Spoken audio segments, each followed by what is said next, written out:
Vous êtes à l'aéroport. Votre valise est passée au scanner. Votre vol est affiché à l'heure et, eh bien, tout semble sous contrôle. Puis un agent vous regarde, pointe votre poche et dit quelque chose que vous ne voulez jamais entendre. Déverrouillez votre téléphone. Il ne vous accuse de rien. Il n'élève pas la voix. Mais à cet instant, vous comprenez quelque chose de troublant. Votre voyage ne dépend plus de votre billet, mais de ce qu'il y a dans votre portable. De vieilles photos, des messages oubliés, des mèmes que vous avez partagés sans y penser.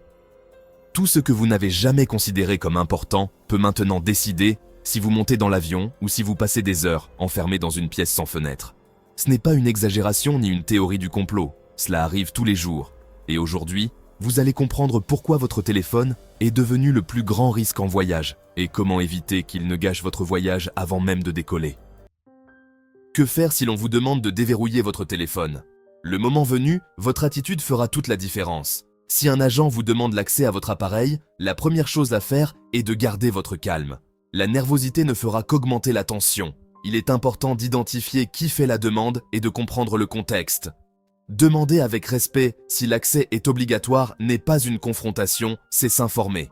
Souvent, montrer que vous connaissez vos droits change le ton de l'interaction. Si vous devez obtempérer, faites-le avec prudence. N'offrez pas plus d'informations que nécessaire et n'essayez pas de justifier votre contenu de manière impulsive. Chaque mot peut soulever de nouvelles questions. Si la situation dégénère, demander un avis juridique est un droit, pas une provocation. La plupart des conflits s'aggravent, non pas à cause de ce qu'il y a sur le téléphone, mais par la manière dont nous réagissons sous la pression. Garder une attitude sereine et ferme peut vous éviter des heures de problèmes. Comment les voyageurs experts se préparent? Les personnes qui traversent fréquemment les frontières ne laissent pas ces sujets au hasard. Journalistes, diplomates et voyageurs expérimentés savent que le risque n'est pas de faire quelque chose d'illégal, mais de laisser leurs informations personnelles être interprétées hors contexte. C'est pourquoi leur préparation commence bien avant le voyage. Des semaines avant, ils créent des copies de sécurité chiffrées de tout leur contenu important, et seulement après, ils préparent l'appareil qu'ils emporteront avec eux. Ce téléphone ou cet ordinateur portable n'est pas leur vie numérique complète, mais une version réduite, fonctionnelle et neutre. Il contient juste ce qu'il faut pour le voyage. Communication de base, réservation, carte et peu d'autres choses. Certains utilisent même un deuxième appareil temporaire juste pour ce trajet. Ce n'est pas par peur, c'est par contrôle. Ils comprennent que moins il y a de matériel disponible pour être analysé, moins il y a de chances de rencontrer des problèmes. Il ne s'agit pas de cacher des informations, mais de décider consciemment quelle partie de votre vie vous emportez avec vous lorsque vous traversez une frontière. L'avenir.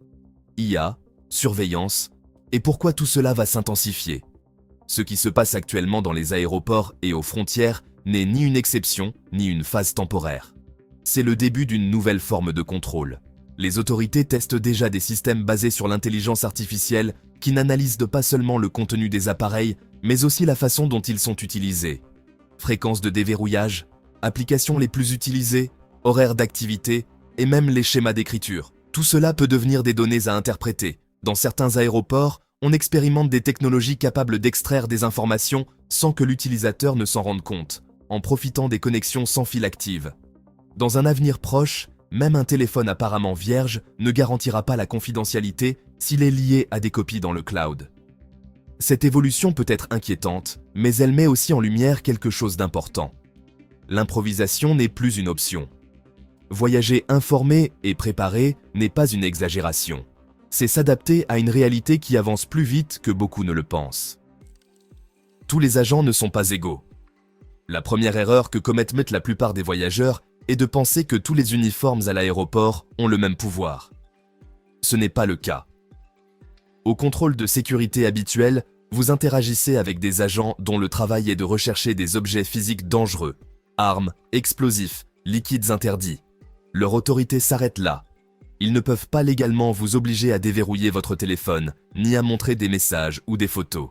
Le problème commence lorsque vous franchissez la ligne invisible vers le contrôle frontalier. Là, d'autres agents entrent en jeu, avec des attributions complètement différentes. Ceux-là peuvent exiger l'accès à vos appareils, même sans mandat, et sans vous expliquer exactement ce qu'ils recherchent.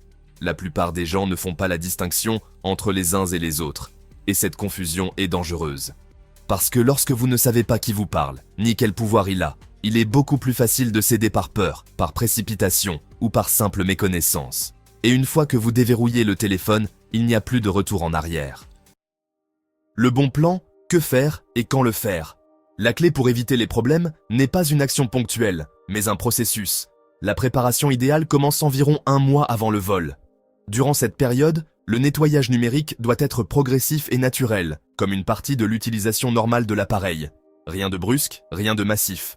À mesure que la date du voyage approche, le contenu sensible devrait déjà avoir disparu sans laisser de traces suspectes.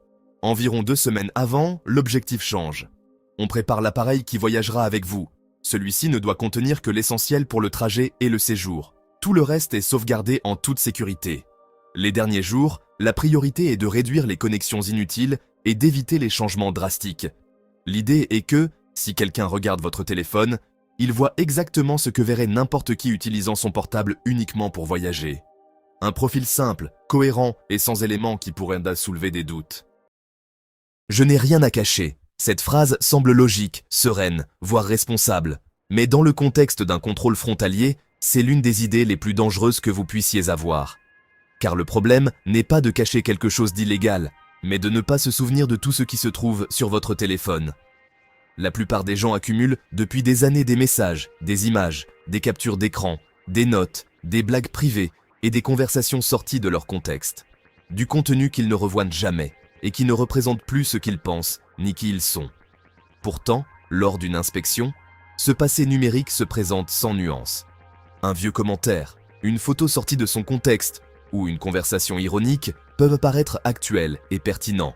De nombreux conflits aux frontières ne commencent pas par quelque chose de grave, mais par quelque chose de mal interprété. Croire que rien ne peut arriver parce que vous savez que vous n'avez rien fait de mal, c'est espérer que les autres comprennent votre vie numérique de la même manière que vous. Et cela, dans cet environnement, arrive presque jamais. Ce qu'ils cherchent vraiment dans votre téléphone. Beaucoup de voyageurs pensent que les inspections numériques ne servent qu'à trouver du contenu illégal. Cette idée est rassurante, mais fausse. Les agents ne cherchent pas uniquement des délits. Ils cherchent des schémas. Ils analysent votre façon de communiquer, avec qui vous parlez, le type de contenu que vous consommez, ce que vous en pensez et comment vous vous exprimez. Un mème ironique, une conversation politique privée ou un contact avec un nom étrange peuvent soulever plus de soupçons que quelque chose de clairement illégal. Parce que l'illégal est noir ou blanc. L'ambigu, en revanche, laisse place à l'interprétation. Et l'interprétation dépend du contexte, de l'agent et du moment. Votre téléphone n'est pas examiné comme un objet, mais comme une carte de votre esprit et de vos relations. Peu importe ce que vous vouliez dire. Ce qui importe, c'est comment cela peut être lu de l'extérieur. Et c'est là que commence le vrai risque. L'erreur que presque tout le monde commet avant de prendre l'avion. Lorsque certains voyageurs commencent à soupçonner que leur téléphone pourrait poser problème, ils réagissent trop tard. La veille du vol, ou même à l'aéroport, ils se mettent à supprimer messages, photos et applications à la hâte. Ils pensent ainsi être plus en sécurité. En réalité, ils obtiennent exactement le contraire. Les systèmes actuels détectent les schémas d'utilisation inhabituels, y compris les pics de suppression massive de fichiers. Supprimer trop de choses d'un coup est un signal d'alarme. De plus, beaucoup de gens ignorent que la plupart des fichiers supprimés ne disparaissent pas réellement tout de suite. Ils peuvent être récupérés pendant des semaines, voire des mois. Ainsi, la tentative de nettoyer son téléphone à la dernière minute non seulement n'élimine pas le risque, mais en ajoute un nouveau, le soupçon que vous cachez quelque chose. La préparation improvisée est le pire scénario possible. Dans ces cas-là, le quand est aussi important que le quoi. Les pièges invisibles de votre vie numérique. La plupart des problèmes ne viennent pas de contenu clairement délicat, mais du quotidien. Des conversations politiques privées avec des amis, des débats intenses dans des groupes fermés, des blagues qui n'ont de sens qu'entre initiés. Des photos de fêtes, de voyages, de manifestations ou de lieux sensibles que vous avez téléchargés sans trop y penser. Des applications que vous utilisez tous les jours et que vous n'avez jamais considérées comme importantes. Même votre liste de contacts peut se retourner contre vous si elle contient des noms ironiques, des surnoms ou des références internes. Rien de tout cela n'est problématique dans votre vie de tous les jours. Le problème surgit quand une personne extérieure essaie de trouver un sens là où il n'y en a pas. À ce moment-là, votre vie numérique cesse d'être personnelle et devient du matériel d'analyse. Il ne s'agit pas de paranoïa, mais de comprendre que le contexte disparaît lorsque votre téléphone passe entre d'autres mains. Et sans contexte, n'importe quoi peut paraître complètement différent. Des cas réels qui prouvent que tout le monde peut être concerné. Pour comprendre à quel point c'est réel, il suffit de regarder ce qui est déjà arrivé. Un ingénieur a été retenu pendant des heures parce que son téléphone contenait des photos d'une installation industrielle qu'il avait visitée pour le travail.